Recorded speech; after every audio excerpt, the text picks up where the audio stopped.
দেখাও দেখার আরেকটি নতুন ব্লগে আপনাদের সকলকে স্বাগত। বিয়েবাড়িতে একদিকে বিয়ে চলছে, আর বিয়েকে ঘিরে ছোট থেকে বড় ক্যামেরাম্যানের চারিদিকে এমন ভর্তি যে আসল ক্যামেরাম্যানরা সুযোগই পায় না বিয়ের ঠিকঠাক ফটো তুলতে। আমাদের সপ্ততীয় দেখুন ক্যামেরা নিয়ে বসে গেছে, হাতে ফোন নিয়ে।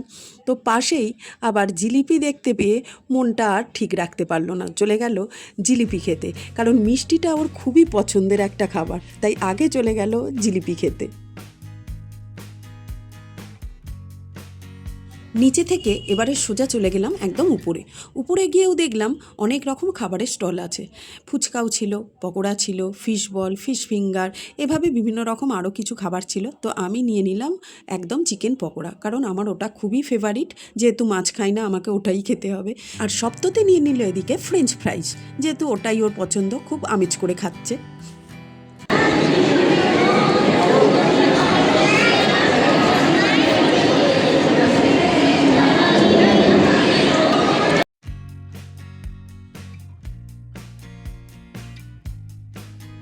নিচে যখন বরকনের বিয়ে চলছে, তখন উপরে স্টেজ ফাঁকা পেয়ে যে যেমন খুশি ফটো তুলে নিচ্ছিল, সেলফি তুলে নিচ্ছিল। আর নিচে এসে দেখি সে তো ভীষণ অবস্থা খারাপ।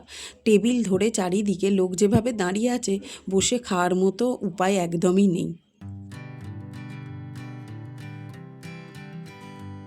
তো ওইভাবে লাইন দিয়ে দাঁড়িয়ে থাকতে কার ভালো লাগে বলুন।